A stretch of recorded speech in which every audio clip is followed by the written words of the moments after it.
Welcome to this latest installation of the Washington Roundtable on Science and Public Policy. That's a continuing series of the Marshall Institute designed to bring together the policymaking community with the technical and policy and economics communities to talk about issues of importance, of which the space industrial base and space launch have been a long-run area of interest.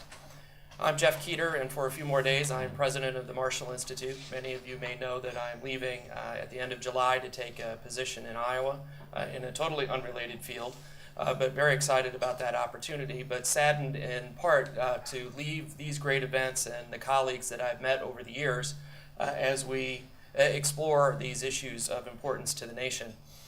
It's my great pleasure to introduce John Sheldon, who will be succeeding me as the Executive Director of the Institute. John is a colleague, a friend. He's been a fellow at the Institute for many years, helping me craft space-related events and our cyber program.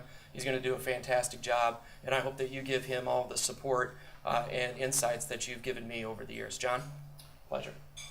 Jeff, thank you. So, ladies and gentlemen, welcome. We'll be sad to see Jeff go, and I obviously have very big shoes to fill, but again, I hope to rely on all of you for guidance and insights in the coming months and years. So this morning we'll be talking about our rocket engine situation here in the United States, and in particular with reference to the RD-180 Russian engine, given the current geopolitical situation, which at the very least can be said to be less than optimal. There are obviously so many implications to be considered, and also what our way forward is as well. So this morning we have, I can't think of actually two better experts really to talk about these issues. First we have Josh Hartman, who is was a member of the Mitchell study panel that came up with recommendations to the Pentagon and the Air Force regarding our options in the going way forward. And Josh is also the CEO of the Horizon Strategies Group, and he's also served in the Pentagon in other capacities in the past as well. And then of course on his left we have Professor Scott Pace, who's the director of the Space Policy Institute at the George Washington University, who will also be providing his perspective. So I'm going to fix the PowerPoint because my MacBook seems to keep on going to sleep, but once that's done, Josh will be talking about what he can tell us about the Mitchell study and what came out of it, as well as his perspective on what we should be doing. So if you just bear with me, and we'll get this underway. So let me start by saying thank you to the Marshall Institute for bringing us all together and for letting us participate in what I think is an important discussion. It's one that is still ongoing in the national security space arena, but it's much larger than the national security space arena. The situation that's brought this question this time to the stage is one of geopolitical risk. It's a question of not of whether or not we have the right mix within our space community of foreign and national parts, but it's a question of relationships internationally and how those relationships will fare out over time. So during the Ukraine issue that started to heat up, there was a series of discussions with the SecDef where he was asked about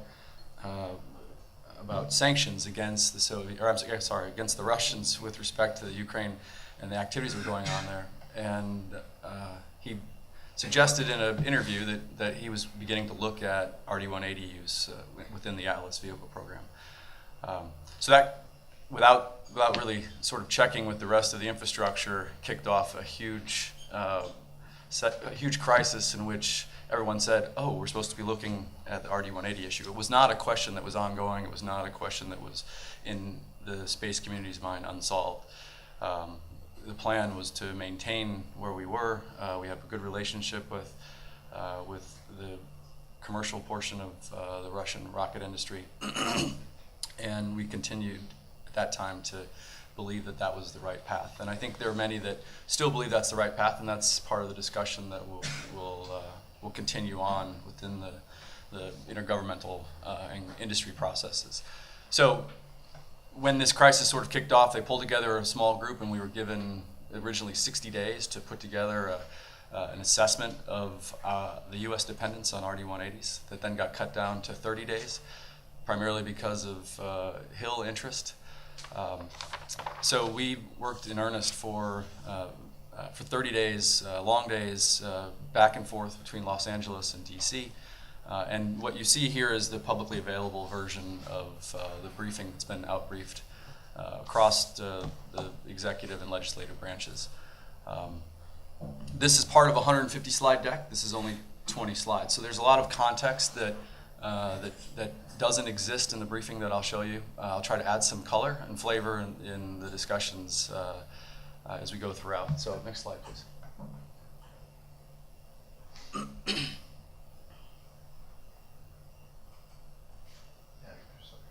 Sorry, next slide. So again, we were asked to look at scenarios associated with what if the Russians decided that they were no longer going to allow us to use RD-180s. What if the Hill decided in legislation that we were no longer allowed to use RD-180s tomorrow? And then we were asked to come up with a series of scenarios that suggested anything short of status quo all the way to that tomorrow is the day where we can stop using, where we have to stop using 180s. Next slide, please. So there was a number of, it was a government, primarily a government run, other than Mitch Mitchell and Mike Griffin, a government run panel. I was brought in as subject matter expert and advisor to the chairs. Mitch and Mike sat at the helm and guided us through the process. There were a number of interagency participants and at a relatively senior level in order to try to understand what the true impacts were. Next slide, please. Next slide. So when we tried to do this in the context of the national transportation policy, which really at the end of the day meant that there were competing interests across the national security space and the civil space community. Each of the principals in charge of those communities have a certain mandate, but in the end of the day, those mandates come together and suggest some level of cooperation.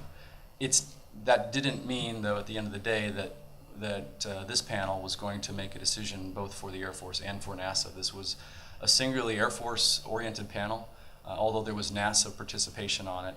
At the end of the day, the decision was about how the Air Force should invest its monies in the future of launch infrastructure. But we knew that in that process, there needed to be coordination, there needed to be discussion, there needed to be participation of both NASA at a policy level and at a technical level. At a technical level, NASA has been doing a lot of work over the years and in hydrocarbon area. And they quite honestly have most of the technical expertise. There's been a small number of small projects going on at AFRL Edwards that have helped the Air Force. But this would really, at the end of the day, should we decide to build a hydrocarbon engine, need to be somewhat of a joint cooperative effort. Next slide, please. So these are the requirements of the ELV program. So we really looked at all of the different, the full scope of the things that the ELV program has been asked to do in order to support the United States launch requirements. This is not looked at as a replacement to ELV, but just another way to satisfy those larger requirements. So you can see a number of different orbits and a number of different requirements as far as payload interfaces and launch infrastructure. Next slide, please.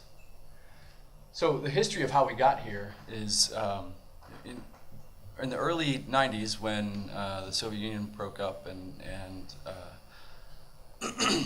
Russia became essentially a partner with the U.S. on a number of different fronts. We began to develop a series of cooperative programs and efforts. One of those started in the launch area.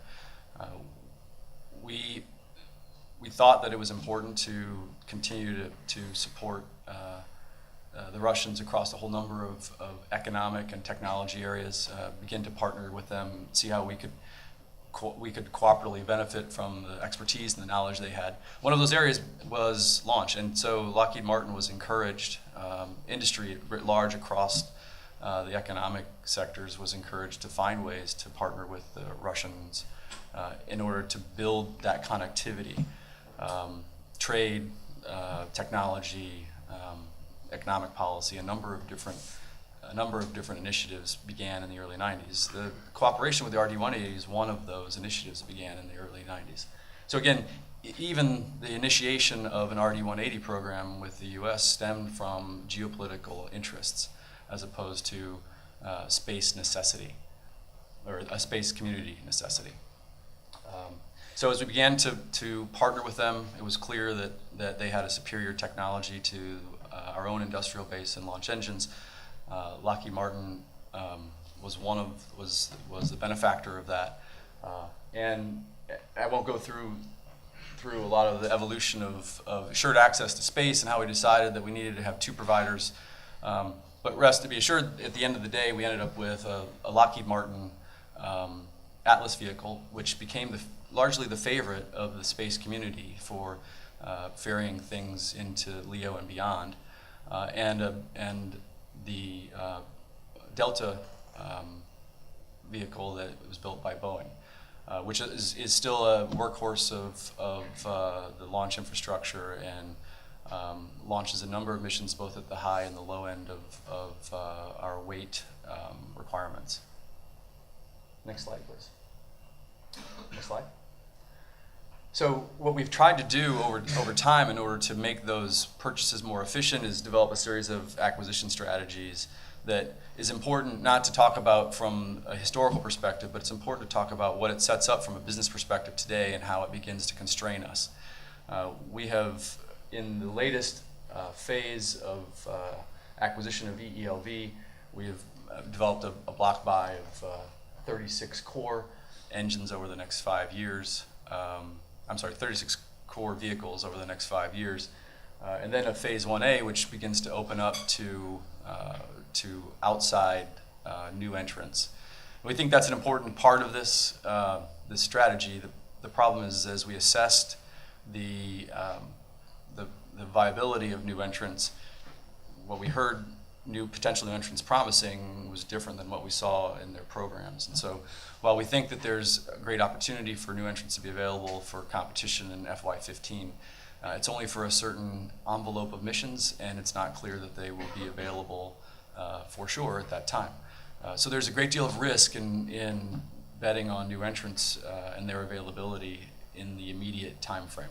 I think there's a great deal of confidence that SpaceX in particular will be successful. It's just not sure when and to what degree they'll be able to support the full spectrum of national security space launches. That carries us out to about the 22 point, FY22, where there's a renegotiation or a reinitiation of an acquisition strategy. And we're thinking about that, the government is thinking about that now in the context of having an Atlas vehicle that's supported by RD-180s and a Delta vehicle that's supported by the RS-68. In addition to having potentially 1, 2, maybe 3 new entrants. But should the Atlas vehicle go away, that begins to change things a great deal. And I'm just going to play this out sort of hypothetically. If Atlas remains the favorite of most of national security space for a number of reasons, then theoretically the Delta, and we've heard this in discussions that this might be a possibility. I don't know this to be for sure that ULA would make this decision, but that the Delta would become a secondary vehicle and may be not even in use any longer. So that would then mean that our primary vehicles would be 1, an Atlas, and 2, one of the new entrants, potentially SpaceX.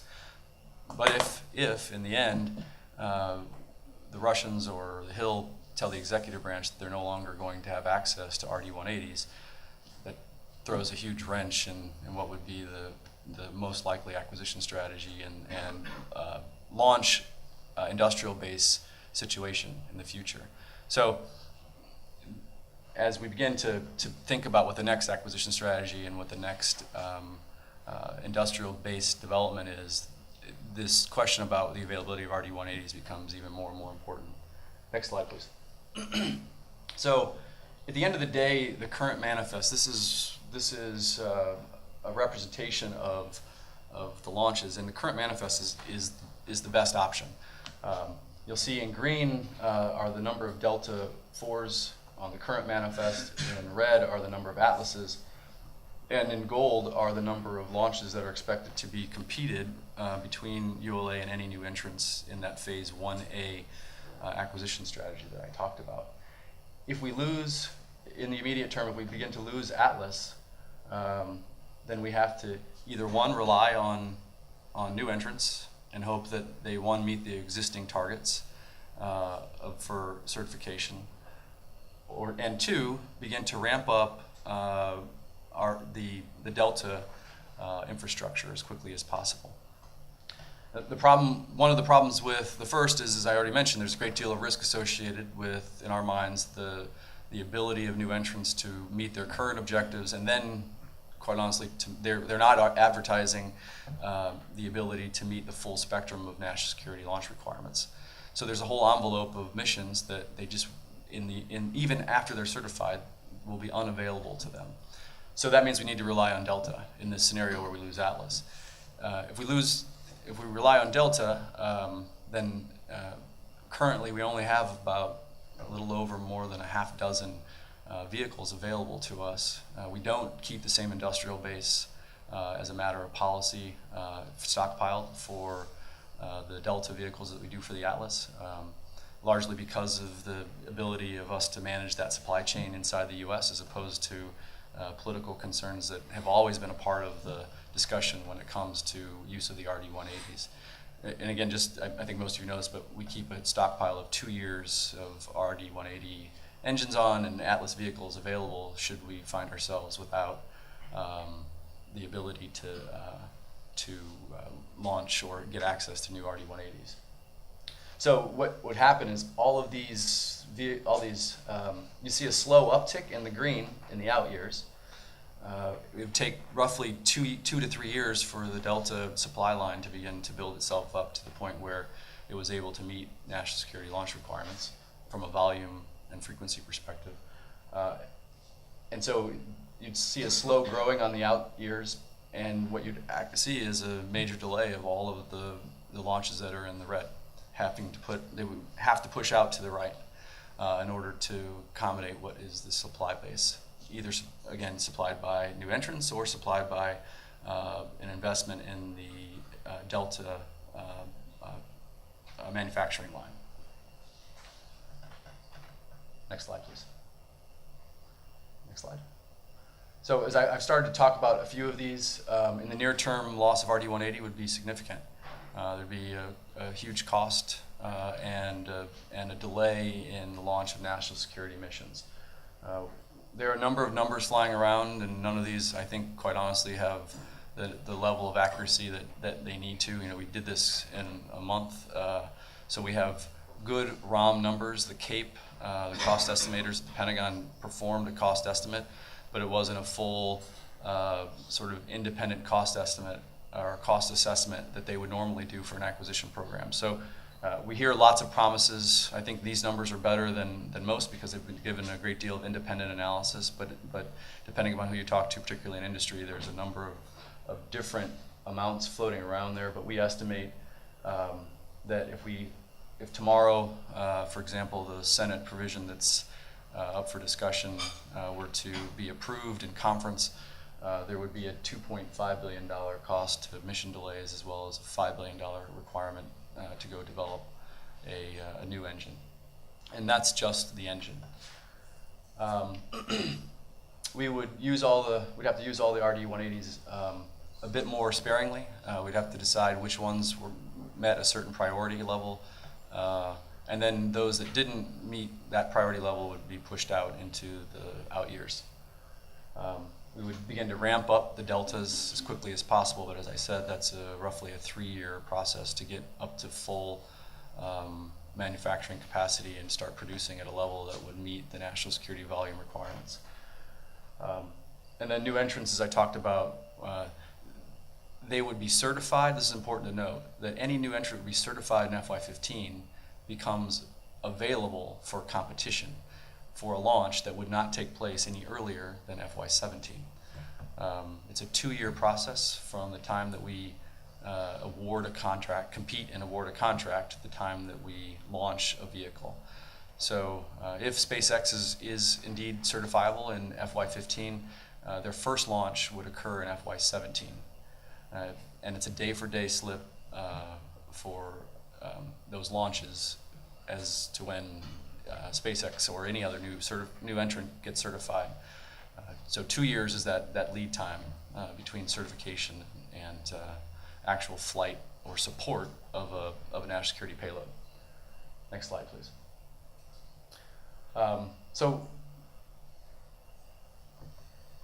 This is one of the, and I've started to touch on some of this, the recommendations associated with how to mitigate some of those near-term costs if we found ourselves in a situation where we didn't have access to RD-180s. Some of the $2.5 billion costs that I talked about would be the costs associated with revamping all of the payloads that are and there are a number of them, ironically, even though the policy is that they should all be dual compatible with both Delta and Atlas, but there's a number of them that are only Atlas compatible. So we would have to pay the additional money and the time required to rejigger those, and that is a technical term, rejigger those interfaces to the point where they were able to go on both vehicles. And currently, I mean, one of the most important things that is a theme that's here that doesn't come out, I think,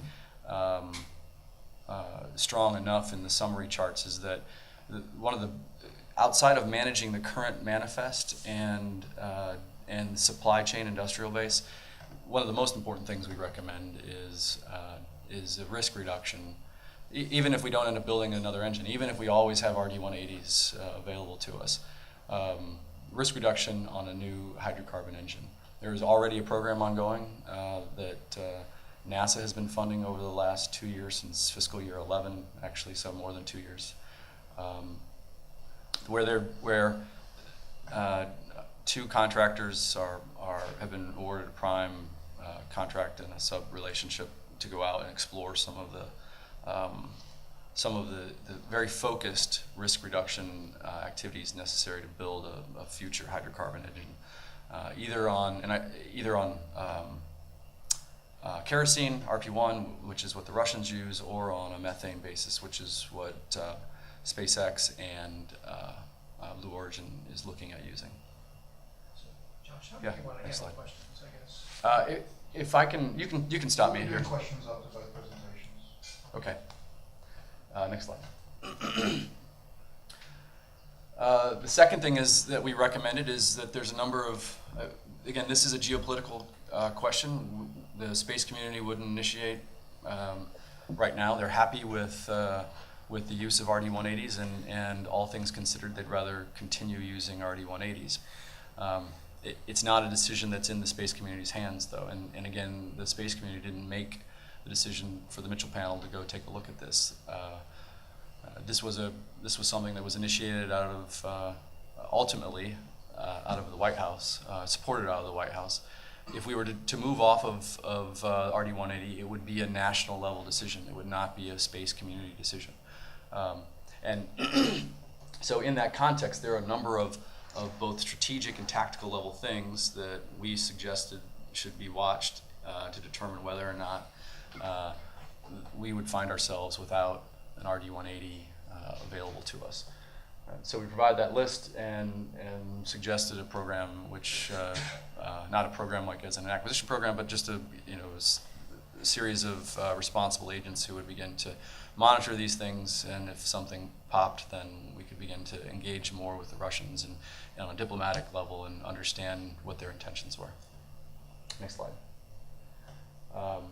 And then, as I mentioned early on, the current acquisition strategy has a huge impact. This adds a tremendous amount of risk, and so we suggested a relook at the phase 1A and the phase 2, which is that FY22 portion of the acquisition strategy, the next buy after, and how that should look, and really how we can begin to today mitigate some of the risks and integrate that into a future purchase of launch vehicles. Next. And then there's, I think I've touched on this a fair bit. We think that that if we began to invest today, leveraging current contracts and current activities, both that's happening at AFRL, Edwards, and happening in NASA, which could transition to the Air Force if NASA decided they didn't want to continue those activities, that we could begin to have an engine available by the FY22 period. That still leaves us with the need for a launch vehicle, so that engine would have to be integrated into a launch vehicle. And let me take a moment here to explain why. In the other charts, it goes into much more depth about how this engine might fit with existing launch vehicles and why we're not looking at co-production anymore. We think that any new engine needs a new launch vehicle. There's the technical risk associated with that. You just can't plug and play a launch engine into a new vehicle. So again, the risk associated with building a new engine is that you also need to consider it from a holistic perspective and how to build the launch vehicle around the new engine. Second, we think it's possible to do co-production. The ULA team has retired a lot of risk associated with that. Unfortunately, in the 2008-ish timeframe, the Air Force, despite ADM direction the previous year, decided to suspend co-production. ULA continued a piece of that. We think we've got all of the metallurgy and some of the the real high risk items taken care of. The problem is it still costs as much, and it still, in ballpark figures, costs as much and takes as long as it does to build our own engine. And it still leaves the question of Russian dependence on the table. We are only allowed to use the intellectual property associated with RD-180 until FY21, in which time it has to be approved again by the Russian government, which, under normal circumstances, we would expect would be sort of a non-event. But there's, as we watch in the press on a daily basis, there continues to be great concern about the relationships between the two countries. So some form of mitigation and hedging our bets with respect to that plays into this decision on whether or not we do co-production. Next slide, please. So we offer the path forward as an ADM by the Undersecretary of Defense for Acquisition to go initiate a risk reduction or really an engine program that starts with a risk reduction that will allow us to leverage current activities and try to get an engine in place by FY22. There are some estimates by industry partners that they can do it as fast as FY19. The Hill's been very supportive in this capacity right now. Both the authorization committees and one of the appropriations committees have offered roughly $220 million to begin a risk reduction. It seems that the SAC-D is the last holdout, and I would never speak for the SAC-D, but every indication seems to be that they are just as supportive. So the administration will find itself with somewhere around $200 million at the end of the year to begin risk reduction activities towards a new engine if they like. The Air Force has already began in the latest reprogramming bill to move monies that will begin that process as early as the completion of the reprogramming approval. So there is interest in at least moving out and exploring, developing a better industrial base. There's also monies that are in that reprogramming effort. We're not just moving down the path, it seems, of developing new engine, but of funding the current industrial base with ULA. There's monies both on the procurement and R&D side that are being moved around in this latest reprogramming bill that would go to ULA to help them move in a direction that might continue to hedge bets as well. One of the sticky wickets in the discussion has been, if you have a program, what should it look like? This is a program that focuses on Air Force national security requirements. But as I mentioned, the NASA skill set is much more advanced than the Air Force in its capacity. I think there was great realization, at least outside the Air Force, that whatever activities went forward, NASA would have to play a role if not budgetary and policy-wise, then certainly from a technical perspective in providing, sort of some of the horsepower in moving things forward when it came to development of a new hydrocarbon engine. And just because we're one of the only countries that doesn't explicitly call out or maybe in a more public way treat our launch programs as a national program. We spend lots of money on it. We make sure that it is as healthy as our own demand will allow it to be. But we haven't gone so far as actually call it a national priority to have a launch vehicle, a U.S. only launch vehicle available to us. There are several other countries that treat their launch programs like national capabilities, and one of the suggestions is that we should begin to think about what that would mean in the U.S. and if that's something that we want to do. We have long, and this goes in the face of pushing things more towards a commercial model.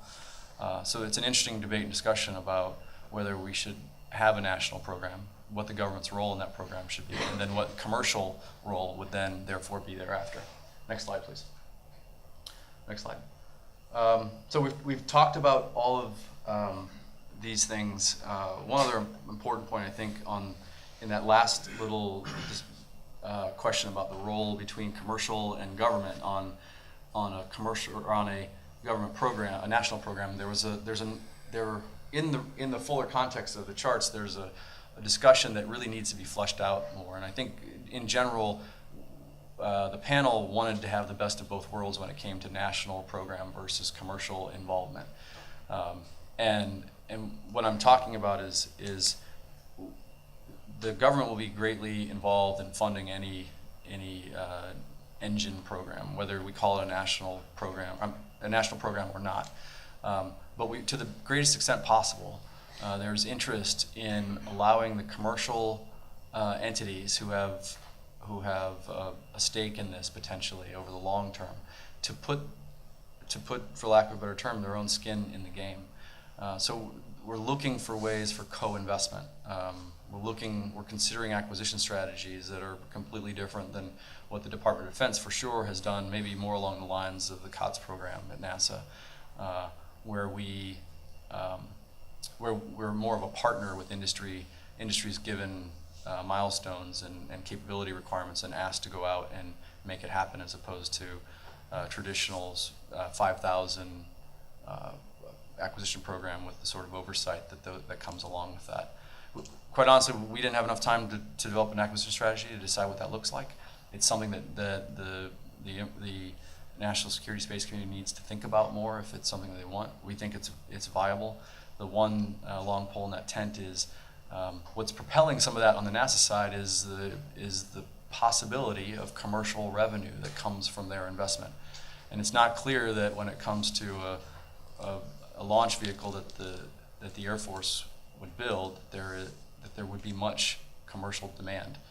So without that commercial revenue, the cost burden then falls right back on the government, which makes it, again, a traditional sort of cost plus program. So there are a couple of issues that need to be thought about and some creativity that need to be applied should a new program come about in order to make it successful and something a little bit different than what we normally would put forth. So I thank you and look forward to the discussion and the questions. First of all, I just wanted to start and to not only thank the Marshall Institute for having us here today, but also to just thank and congratulate Jeff, who's trying to sneak out the back, for his leadership of the Marshall Institute over the years. He's just been a great partner and contributed to the intellectual life in Washington. And thank you, Jeff. So first of all, I thought it was a great talk.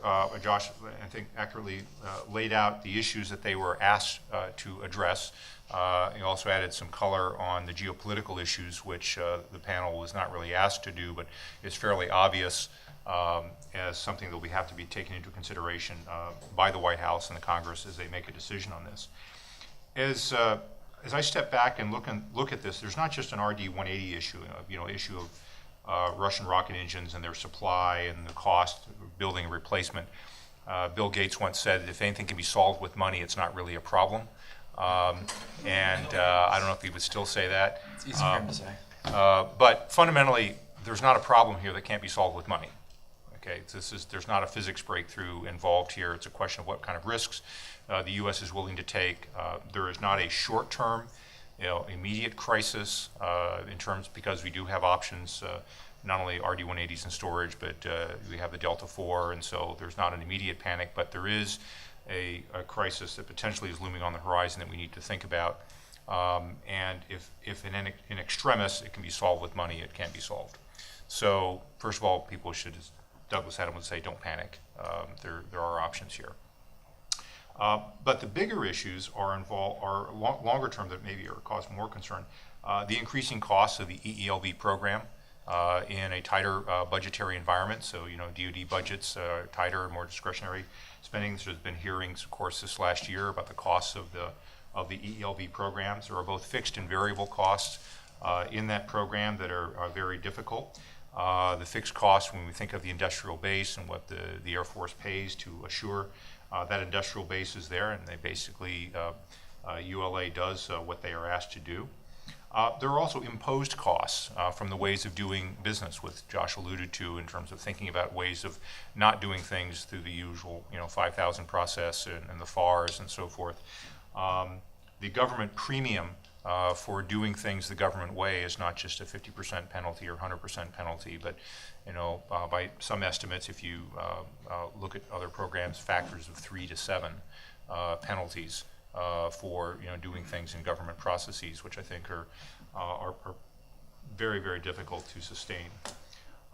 There are some interesting challenges that the new entrants, SpaceX in particular, are posing, both legal and technical and business-wise.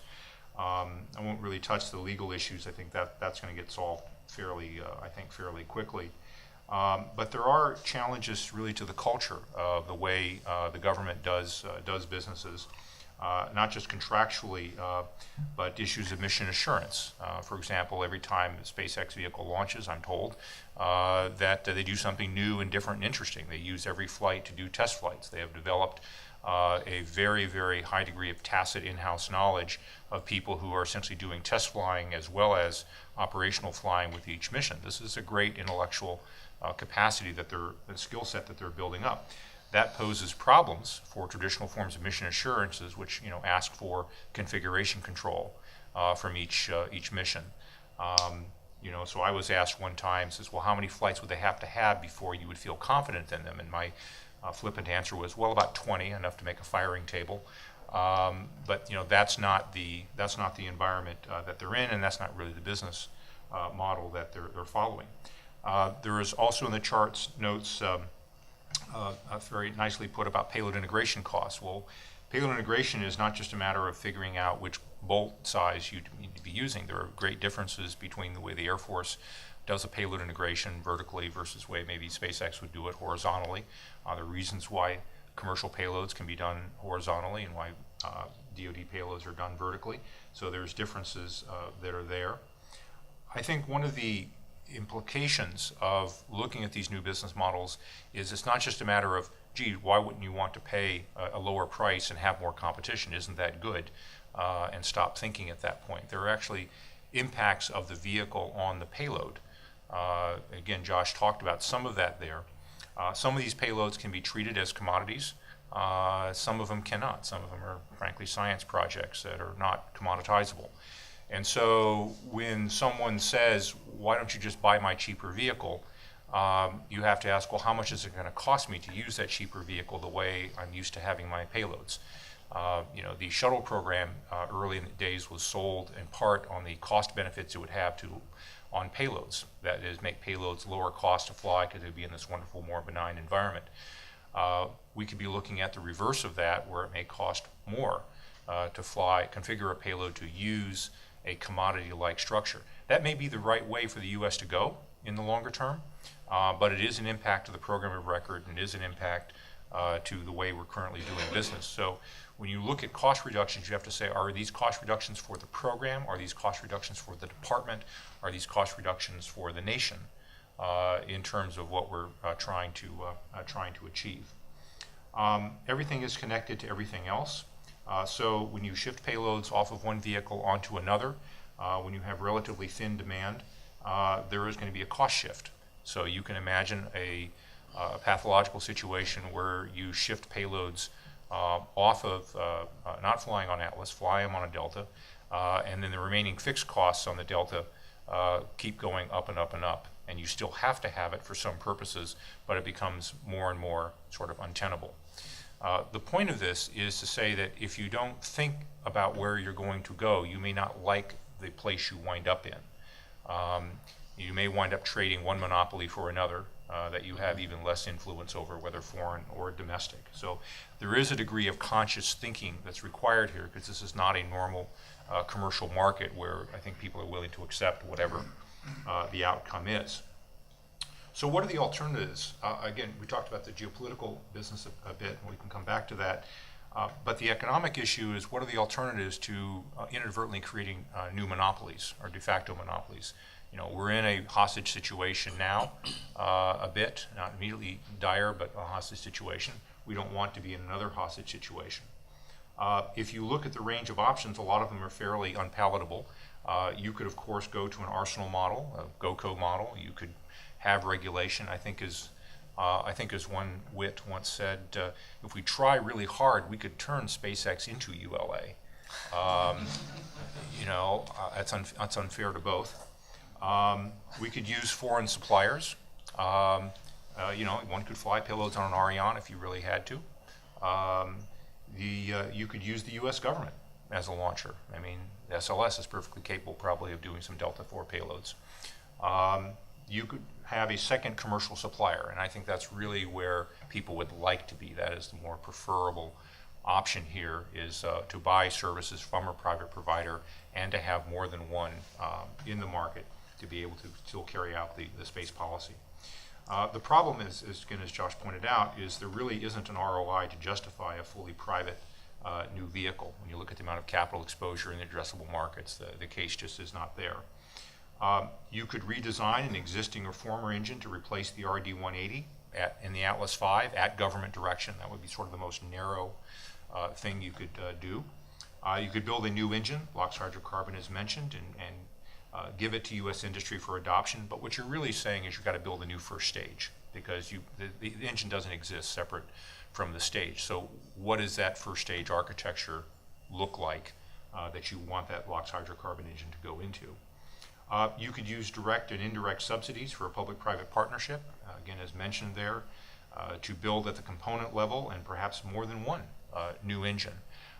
When people talk about a national program for launch, I start twitching a lot, because I've lived through the Space Transportation System, the National Aerospace Plane Program, the Advanced Launch System, every version. And basically, when government attempts to do that at the system level, it usually fails. And the reason it fails is not because people aren't smart and hardworking, but because the civil and military components of our programs and our commercial programs have very, very different goals, as you did on that first chart.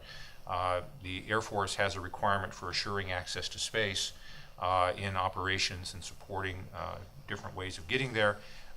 NASA is pretty much an opportunistic buyer.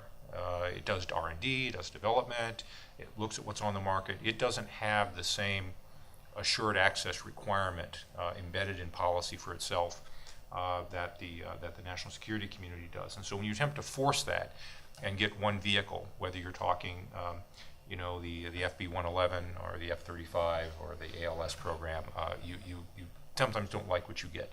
But the focusing on public-private partnerships at the parts and components level, I think, is potentially more promising, particularly if enough inducements could be provided to have a number of different competitors in that partnership. There's not just SpaceX and Aerojet, which are the most obvious ones. Blue Origin has interesting capabilities that are not well discussed. There are capabilities, of course, in ATK. There are capabilities in Orbital, but now merged with ATK.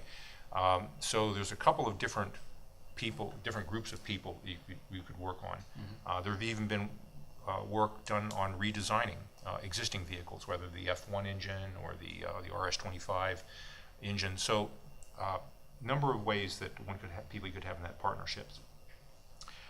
Left off of that chart, I think, or maybe buried a little bit, was changes in the government procurement and certification rules for really all suppliers to reduce the cost of the government premium. I don't think anyone wants to get away from the reliability requirement. When you look at the cost of, and importance of some national security payloads, they are not replaceable by monies. Losses of those capabilities is not something that can be fixed by insurance. So the gambles that a commercial entity might be willing to take are not gambles that the national security community can take. But looking at ways of deciding how much you want to pay for process versus how much you want to pay for performance, I think that is certainly worth looking at and really applying to everybody who looks at it. I would like to think about ways to free up ULA from some of the burdens that government imposes on it. If we look at the public-private partnership, I'd look at ways to industry to be able to be innovative and not have to comply with some of the non-value added tasking that I think the government processes put on. Because what we want is the product, not necessarily the paperwork. Last set of things I really have are really questions. I would assume that the transportation policy goal remains valid, and we ought to have a backup and provide assured access to space. And there's several different mixtures to do that. I'm assuming that launch demand remains relatively thin and government dominated. Launch demand is well known to be very inelastic. When you cut the price of it, you don't necessarily get more demand until that price drops down to very, very low levels, at which point you get the space tourism market. But until then, you don't. But there are commercial forces and competitive forces out there. This is not a purely government-driven thing. So what kind of industrial base do we want? There's a range of analogies here, ranging from submarines to aircraft. There's less commercial competitive forces in this market than there is in the aircraft market. There's somewhat more competitive forces than there are in the submarine market. But we build two different submarine facilities, not because we need to, but because we want to, and we decide what it is we want our industrial base to look like. How much commonality can there be between commercial and government rules and procedures? We're having that debate now within human spaceflight certification. I think we probably want to have that debate here. What is it? How close to commercial can we get?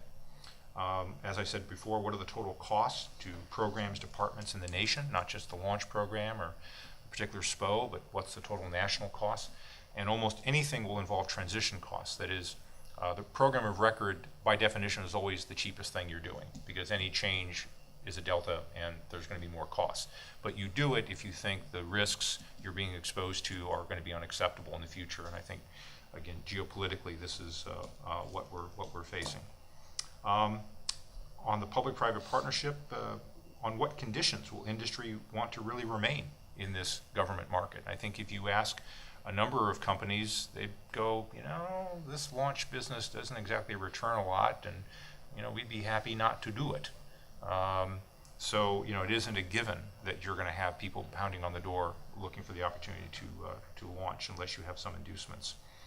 And then finally, what's the impact of emerging technical capabilities? Looking farther out, I think the advent of electric propulsion for many payloads, and the idea of a reusable first stage that SpaceX is working on, I think do have the potential to be game changers in the market. I think certainly Ariane is paying attention to that. So as we have a strategy here, is it able to accommodate and adapt and exploit new technical capabilities as they come forward?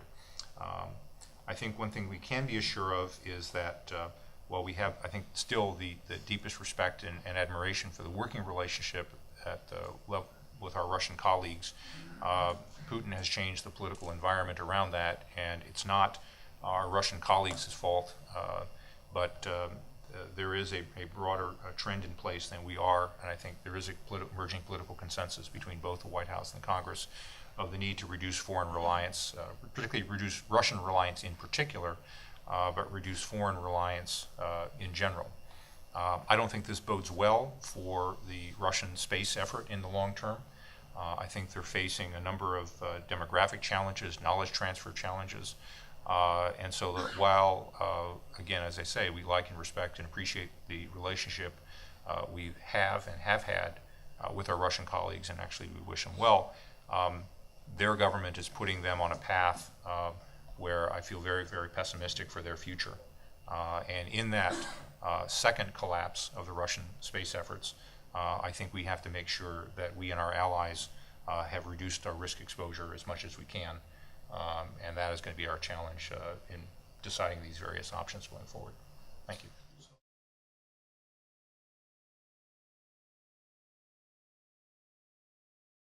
Norm Weinberg, I work at NASA. So the one thing that it's hard for me to get my arms around is this idea of government-public partnership for a significant new engine development that Josh alluded to, and just a couple of key random points. You know, you alluded to, Josh, 1, 2, or 3 new entrants that are possible, you know, providers. You alluded to the fact that SpaceX and Blue Origin have made significant corporate investments in LOX hydrocarbon engines. And Scott, you alluded to the ongoing litigation. I'm sure, I made no substantive comment. Really, okay, and I won't make any substantive comments anyway. But I guess my concern is it just appears that any significant government investment in a LOX hydrocarbon engine would be viewed as non-competitive by the new entrants, in that, you know, that it kind of really is putting in jeopardy their significant investments in corporate investments in developing an individual independent LOX hydrocarbon engine. And I just wondered, have you polled the industry on what they think about the investment, and how could we design it so it wouldn't be non-competitive and, you know, open to immediate litigation? So we asked that question explicitly of actually it was Elon who briefed us that day. Jeff Bezos didn't come to brief us that when Blue Origin came, but we asked that both of those two possible new entrants, and they said they would welcome, particularly SpaceX. Actually, Elon was very supportive. Would welcome the right targeted government investment to advance their efforts in reusable hydrocarbon engines. Now that was a broad generality, and it was something that was said at a meeting that committed nobody to anything. But there are some ways, and that's a discussion we do have to have at a deeper level with industry and with some of the other government organizations that would be responsible. But what is the right level? Scott talked about component and subcomponent level investments, maybe. The thought that was sort of generally threaded through what we heard was that there might be a possibility just to build some form of an engine, release the IP to industry, and let them build a first stage and the rest of a vehicle around an engine prototype, where the government would fund that initial development, but then let the industry take it from there and go in whatever direction they wanted. So there are a number of options, and again, as I suggested earlier, we didn't come to closure on those. That's an ongoing conversation, I think, that needs to happen both in government and industry to find that right balance. Can I add on to that? I think one could make the argument that the most non-competitive thing to do would be just simply say, I'm going to go build an engine, LOX hydrocarbon, and I'm going to swap out the RD-180 and put that in, and I'm done. So any of these public-private partnership ideas, again, lots of details still to be worked out, is going to be more competitive than that.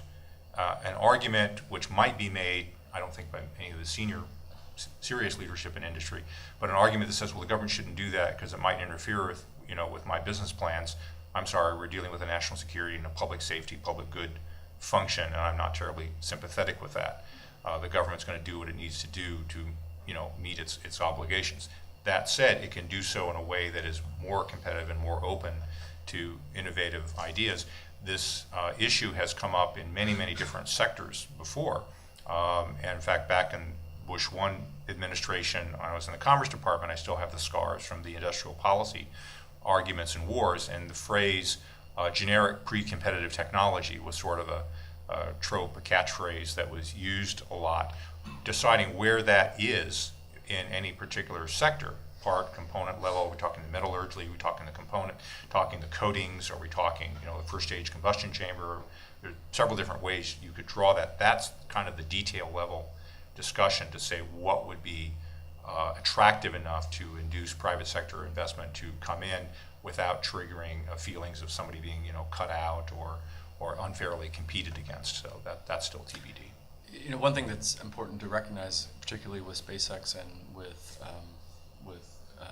Blue Origin, is it's clear, at least in their presentations to us and the public face that I've seen, is that they're not motivated by national security space launches. That's not their end goal anyway. And so, while I think SpaceX would like to compete for those, it's a stepping stone to the other things that SpaceX would like to do. And in the long run, I'm not sure they're really trying to be competitive for those launches. So there's a bit of a contradiction in where they may go and what their motivations are that may not align with the development of a national security space launch vehicle. Seems like their current litigation would indicate that they're interested in national security space. In the short term, absolutely. Okay, Frank Slater. Yeah, two questions. One relatively brief, but there's 3 commercial Atlas launches currently manifested in the next couple of years. Are the RD-180s for that included in the package of RD-180s identified as being within the stockpile we domestically have? And secondly, a statement was made in passing that the new launch vehicle would be less expensive than a Delta IV. How do we know that, granted an RD-180 built in Russia is probably always going to be cheaper than a comparable engine built in the United States due to the labor costs and materials and everything else, but how do we know that this new, yet to be defined launch vehicle is going to be less expensive than an existing launch vehicle that could be improved? The first question is, we do have in the stockpile enough RD-180s to address Atlas launches for the next 2 years. The question is if we lose them, how do we allocate the existing stockpile that we have?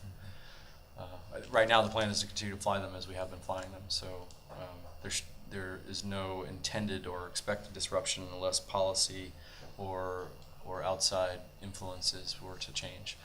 And on your second question, we don't really know. We have cost estimates. We have technical designs, but we don't, at the end of the day, know that it's for sure going to be any cheaper than a Delta vehicle. They're designing. I mean, a lot of the theme has been to, especially because of what Scott talked about relative to the cost of an ELV. There's been a lot of interest in designing in any new engine or new launch vehicle. Affordability is one of the key factors. So until it's produced, we won't really know. But right now, there's a lot of dialogue about how to make it cheaper. I would note that was a key design criteria for the ELV for both of them as well. Yeah. Well, I think one of the things is if you do it with the traditional DoD acquisition processes, you can guarantee it'll be more expensive. And so the question, but those processes exist to carry out government responsibilities, to be stewards of the taxpayer money, to own the intellectual property, and there's all kinds of purposes for what that's done.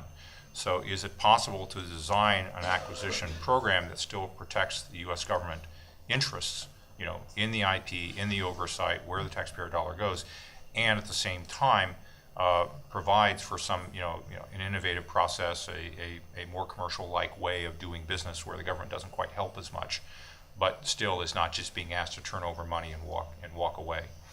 That's the balance of the negotiation I think we have to do. Okay, the gentleman on the fourth row on the left.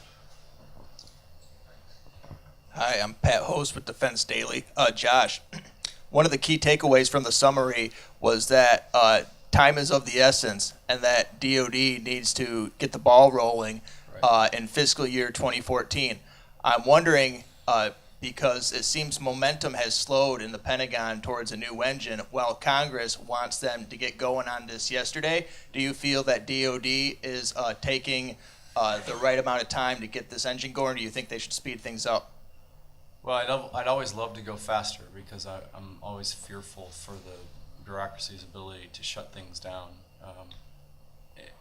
at a moment's notice. But there is I think it's important for them, for the the DoD/Air Force to spend the right time to really understand what this means. I'd hate to rush to a program, overcommit to something that we ended up not needing, or to add additional costs and just rush into the traditional sort of approach to this.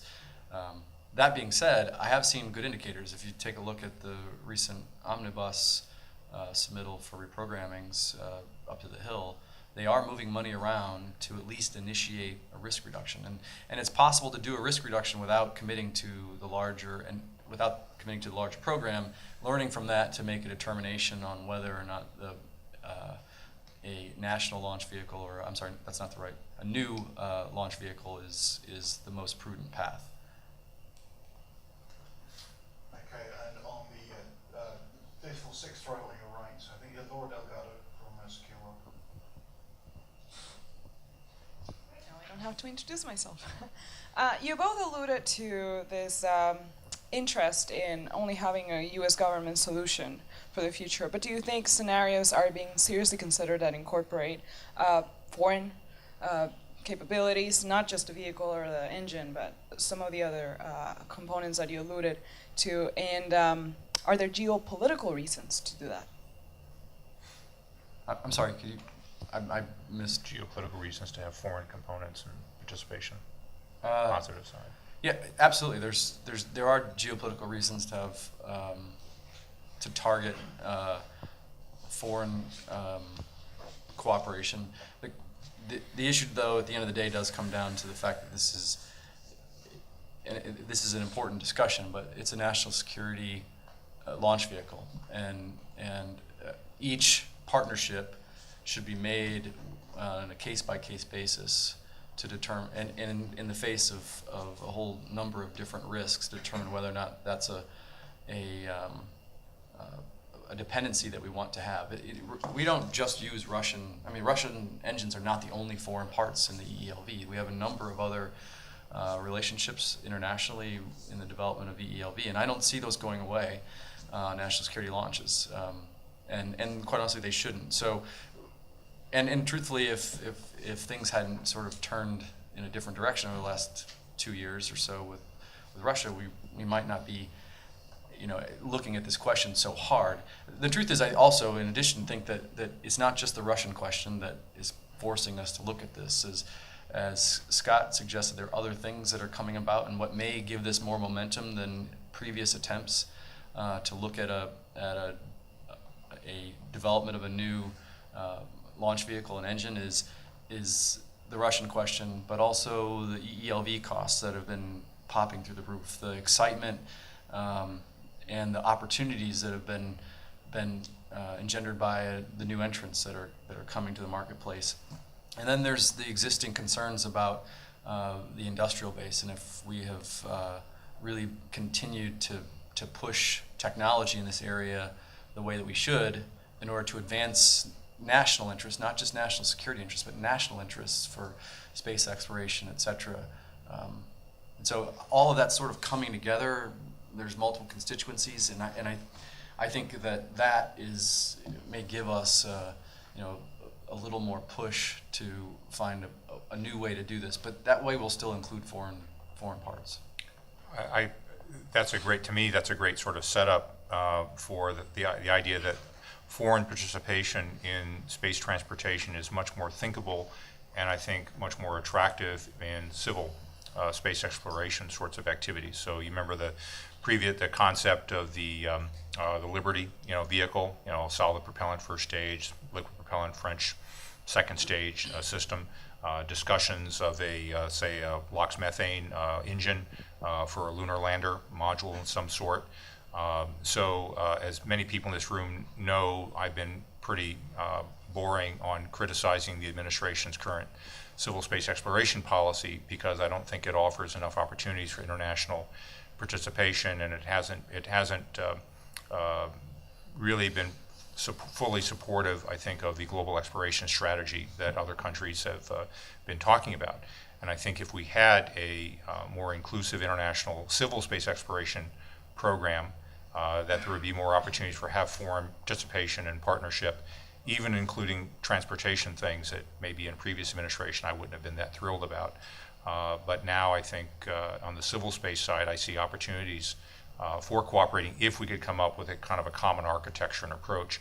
And the U.S. is still a bit of an outlier, on that. So that's where I would see some geopolitical opportunities for cooperation on the civil side. Okay, any other questions?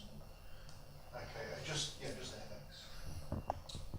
thanks. Thanks. I'm Ryan Elliott from A.T. Kearney. Both of you mentioned that the development of a new engine would really mean a new either first stage or entirely new launch vehicle. And I was thinking back to the original plan with the RD-180, the import plan, I believe had elements where the U.S. would basically take that intellectual capital and develop its own RD-180 on our own soil. So at this point, given that none of the options we're looking at are particularly palatable, why wouldn't we consider really building an RD-180 clone? Is it an issue of technical feasibility or legal restrictions, or would it not make sense to invest so much in really what's antiquated technology? I just want to understand that a little bit better. So there are two reasons that the panel began to center around as a reason to not develop an RD-180 clone, and the first is because there's no advancement in technology there. It's technology that's been around for a while. Not that that's a problem, but again, if we're looking for the larger national interests long term, the thought is there's some evolution in propulsion technology we need to continue to pursue to advance the opportunities that we have, and the RD-180 doesn't necessarily do that. The second is because of the same geopolitical situation that put us here, and that is that we don't own the IP as a U.S. entity. We're only leveraging the IP. The approval to use that intellectual property is up in FY21, and so it would have to be reapproved. And so just because the suggestion is that just because we continue to work with the Russians now doesn't mean that in FY21 we won't find ourselves with the can just kicked down the road a little bit further, but still in the same situation.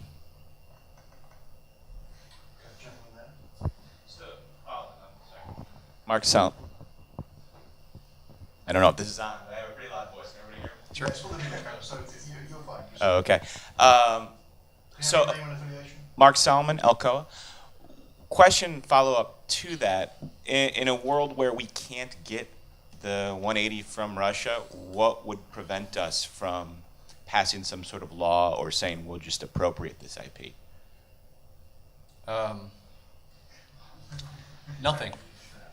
Nothing, but that's not traditionally the U.S. Policy approach to protection of intellectual property rights. So, you're absolutely right. We could just choose to continue to use that intellectual property and see what happens. But traditionally, that's not the approach that the U.S. takes when it comes to protection of international intellectual property. Well, actually, what I was thinking about was how far we've come from the early 90s in terms of a post-Cold War environment. That in many ways, of which the intellectual property is just one other example. We're thinking about Russian gas in Western Europe. We're thinking about air flights, in and out and over and near Ukraine. We're thinking about financial transactions, intellectual property. Russia, since the end of the Cold War, has become integrated, largely positively, in not only the economy of Europe, but really of the world. And what the current government is doing is, whether intentionally or unintentionally, is trying to kind of wind the clock back a bit, looking at relationships with China, looking at creating really kind of separate blocks. So I wouldn't do the intellectual property theft thing, not because it's not possible, but because frankly it's not in the long-term U.S. Global interest. Long-term global U.S. interest is having an open, rules-based system that allows for free transit and trade and trust and all that sort of thing. To the extent that Russia is trying to unwind that and revert to an earlier form of isolation or autocracy, then I think that the Russian people are the ones that are going to suffer, and the Russian space program in particular is going to suffer. So I think not only from an immediate legal standpoint, I don't think from a strategic geopolitical standpoint that imitating those kind of actions that the Russians might do is really in our national interest or that of our allies. So that would be the other answer I would give. Okay. The gentleman on the fourth row. Hi, Dennis Granado, Lockheed Martin, and I've got a sort of a programmatic question for Josh and a broader policy question. When you looked at accelerating buys of the RD-180, did you look at it from the perspective of not just the additional cost to buy additional engines, but was already MROS facilitized to accelerate? Yes. And- Yes, so and we already started, I'm sorry, Dennis. No, go ahead, continue on. go ahead. But yes, so that discussion happened immediately. So it already started to accelerate the delivery of the existing 23 engines that are on order, but not in country. But there's still a limitation to how quickly the Russians can produce, and Ergia can produce that, and bring them. So we're not. It's not a huge saver, but it's significant enough that should we find ourselves in a starving for RD-180s, every one we get's important, even if it's only a few months earlier than what we would have gotten it. The second question is, the policy, and I think, we've studied this launch for years, and we find that we talk about competition. Initially, you get a short-term savings maybe, but in the long term, what drives launch costs is rate usually, and sometimes reusability. So the question, I guess, is that we have an opportunity here to really change the dynamic. Did the panel look at the broader policy of not just building a new engine and a new first stage expendable, but actually looking at what everybody believes is the right answer is two-staged orbit, reusability, which probably wouldn't take much longer than doing the basic program that they've laid out? We did not. And I think in a perfect world we would, and I would recommend that to, if I were a decision maker back in the government, I would definitely be interested in pursuing something like that. I'd recommend that to my former colleagues. But really the scope of and the time allotted for us to do this was in response to, as I mentioned, a SecDef comment that then trickled down very quickly and required a response back to the executive branch that then was the next day delivered to the legislative branch. So while I think we saturated the areas that we were asked to look at, there are a number, and we made this point clear in the 150 slide deck that was delivered, that there are a number of other issues and options that need to be looked at, that this must be a holistic approach. It can't be just what's our next engine. There's a number of things that we need to consider. Any other questions? The gentleman on the second row on your, yeah, thank you. I hope you can hear. I have a problem with my voice. I'm sorry. So if you can hear me, okay. I'll continue. Otherwise, okay. My name is Albert Harking. I'm with Johns Hopkins University, but most of my career was with NASA. And I joined NASA almost from day one in the late 50s. And national security was always a key driver for the space program, and as it should always be. But another aspect of it was always brought up, and this is the public relations. And there was a feeling in those days that we had to beat the Soviet Union in the space program, just like in the 30s we had to beat Germany in the nuclear program, the nuclear technology development. Now, in the consideration, I know there's always the cost benefit that you have to consider when going into a new program or a new project. But public relations also has a benefit. The idea that we are not going to rely on a uncertain or unstable outside source for what we need should itself have some benefit that it might be worth the extra cost of going full speed ahead and not trying to parse carefully to make sure that we're not exceeding the cost for the benefit, for at least the national security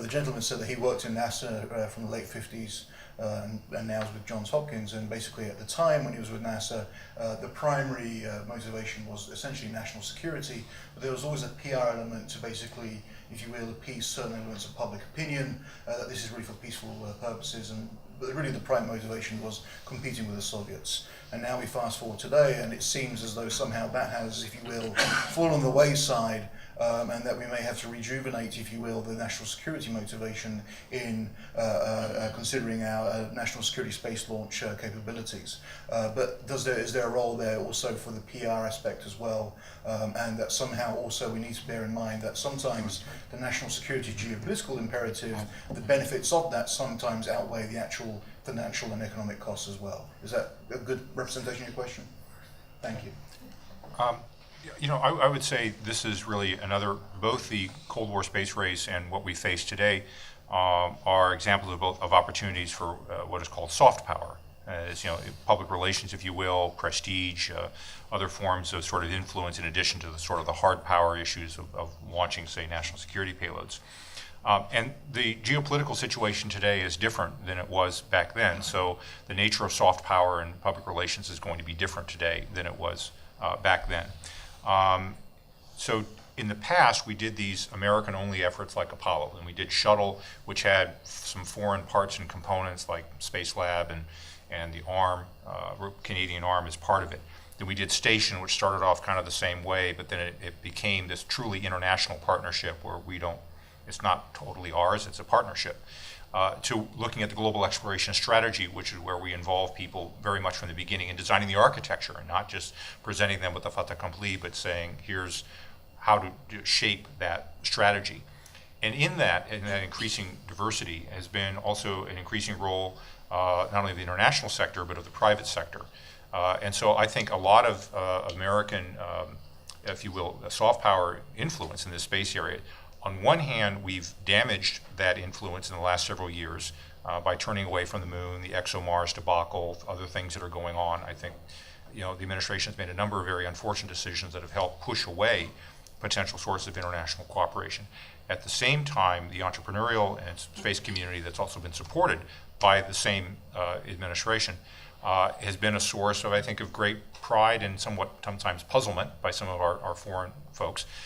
So looking at nanoracks, Bigelow Aerospace, what SpaceX has been able to do, whatever we learned from Blue Origin, there is this amazing dynamic, very innovative, sometimes irritating, always inspiring private sector sort of community out there, which is very, very interesting. So I think that if we are to look at public relations in the geopolitical world that we're coming into today, it involves both greater international participation and greater private sector participation as a way of demonstrating sort of, you know, U.S. leadership and U.S. responsiveness, and that the way we leverage that is by finding ways to make the United States the indispensable country to networking with other people. It's not a matter of doing this by ourselves and aren't we great, it's a matter of we create opportunities for other people to want to partner with us by doing something great together, and that's where international leadership today, I think today, is much different than it was in the past. And so that's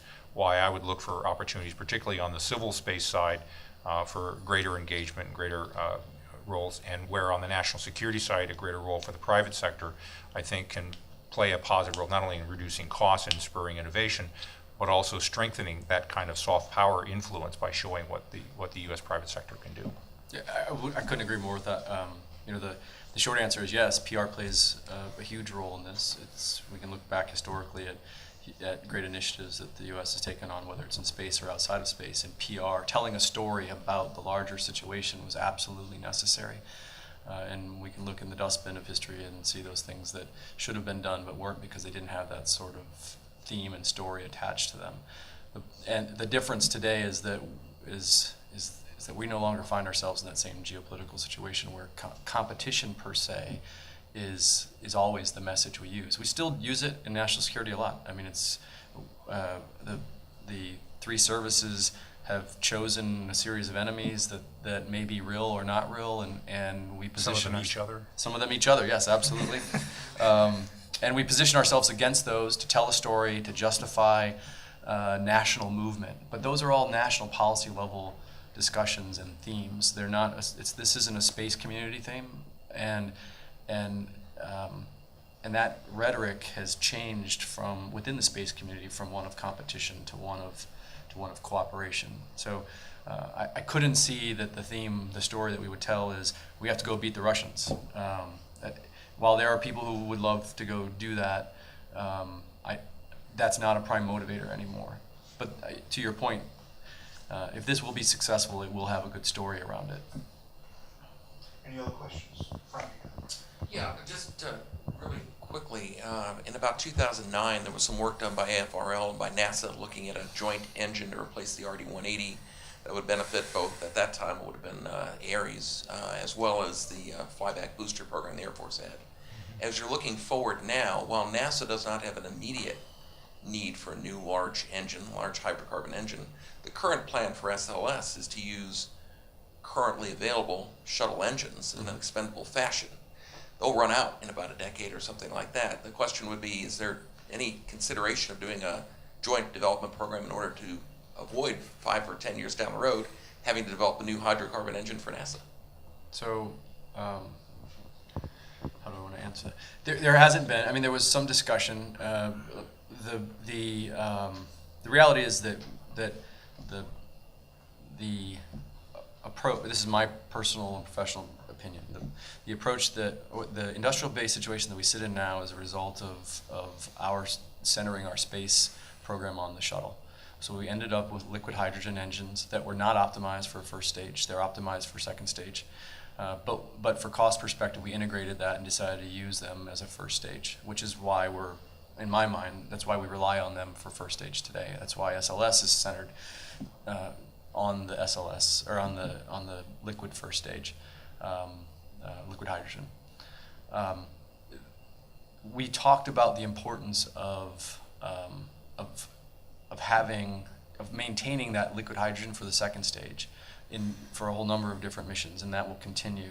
But we didn't talk about a joint program in that context, largely because we already knew that NASA has gone through a very rigorous and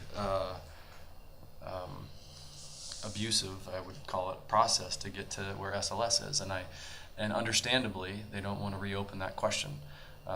That is their program of record. That's where they're marching down.